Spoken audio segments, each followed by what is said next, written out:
What can real-life fire prevention teach us about data loss and cybersecurity? Stick around to find out because it's story time.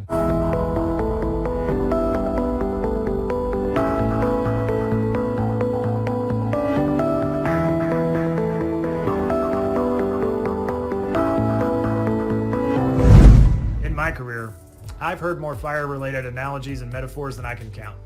The term creates a vivid mental image and also carries a sort of primal emotional response.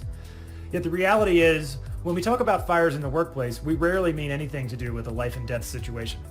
To learn more about what fighting real fires can teach us about our work at ECS, Jay Appel joins us today on Story Points. Welcome, Jay.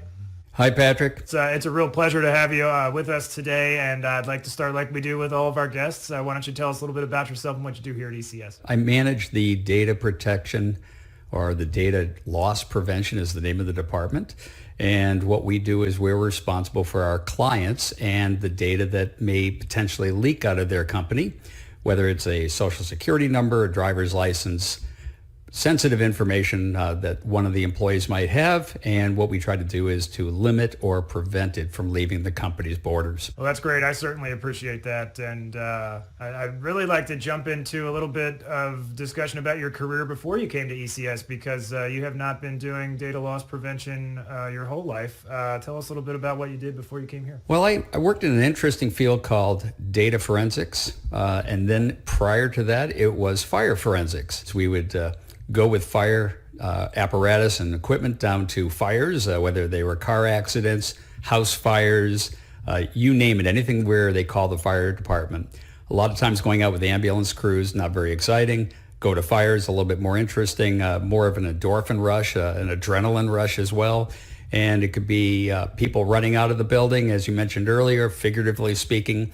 While people are running out of the building, there has to be people that are running into the building. And that's what I did with a high level of accuracy. If you're not accurate what you're doing there, then it could be fatal. So you have to pay attention to your team and look at where people are and always be mindful of where you are. It seems so different, a different type of work than what we do day to day here in consulting and contracting. What were the kinds of lessons that you learned doing forensic fire photography that you were able to bring forward to ECS today? Great question. One of the things that you learn is that there are things that you don't know. There's always an unknown. You could be in a position where you're not safe. You think you are safe. Other people are always looking around as a team. You're always watching out for each other. You're always making sure that each other's safe. In data forensics, it's more or less my team talking regularly and understanding and staying trained and on top of the various different ways that you can approach a problem. And in that way, you're turning the glass that looks like it's half full, you're turning it around and saying, oh, you notice that there's a smudge over here, there's a fingerprint over here. You pay attention to things a little bit differently. Especially in a fire situation, you could have a building that's going to fall on you, or you could have somebody who's not paying attention driving and they're driving right into your incident.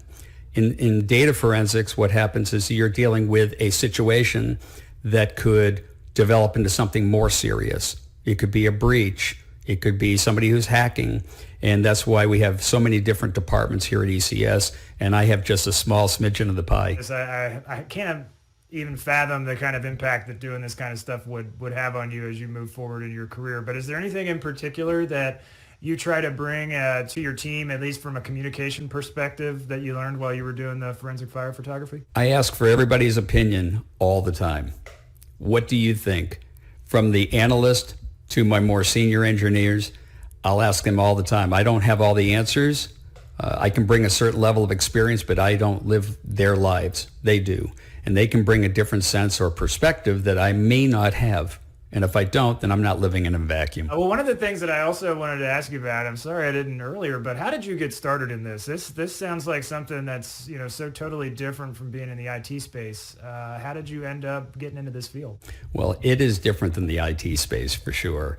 At a very early age, I'd say late into high school, I always wondered where the fire trucks were going. So I would go down to the firehouse and say, I have an interest in this. And of course, they're always interested because they want you to perhaps be a volunteer firefighter or a full-time firefighter. I never had an interest in doing that, but I did have an interest of where they were going, what they were looking at, and how could I analyze that and make that work for what they're ultimately trying to do. They're trying to put the fire out, and I'm trying to figure out how it started. Can you tell us a little bit about the photos you shared from Ben's Way? So Ben's Way was an evening fire.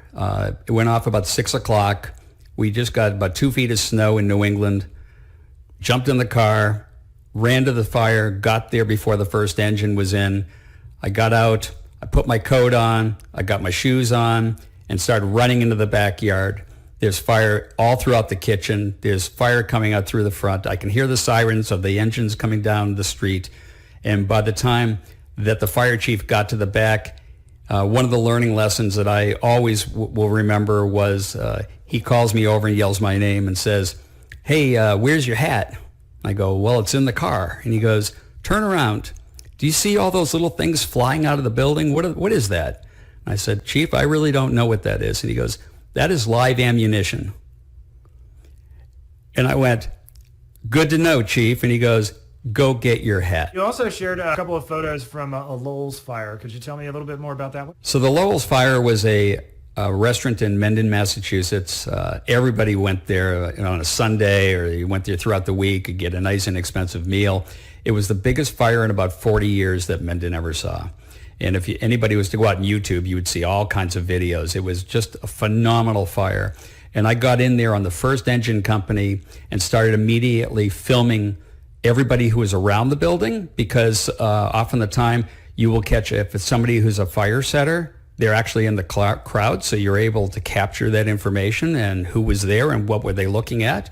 And we ended up filming, very to our chagrin, that the entire top of the roof had a layer of flame, and that indicated that there was grease on the roof and it hadn't been cleaned at the restaurant, and a spark went up and caught the entire roof on fire and burned the building down. That's amazing, though. I mean, but I guess that's something that would not be obvious to the investigators that would show up after the fire's out. They just know that they're coming to a calamity.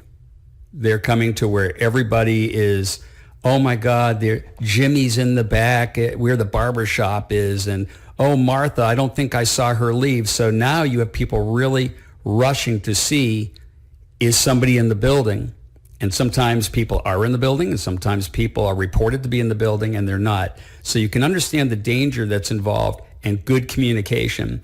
If you don't have good communication, whether it's on the fire ground or at work, is a terrible misunderstanding that could either be a life problem or it could be a business problem. Well, Jay, this has been fantastic. I really appreciate you coming on and talking about this work that you've done before ECS. It's fascinating. I wish we had more time, because I'm sure you have more stories than we could possibly fit into 10 minutes. But thank you so much for joining us today. Thank you, Patrick, for having me. It was a lot of fun. Jay had such an interesting career in forensic fire photography. I could have asked questions for hours. It was amazing to me how easily the training and values Jay picked up in his time fighting fires applied to his new work in data loss prevention. And just like the dramatic effect that a fire can have on a home or business, a data breach can be equally devastating to an organization. As the saying goes, an ounce of prevention is worth a pound of cure. So I'll be more amenable to security measures here at ECS, so I can avoid the consequences of life without them. And that was the point of the story.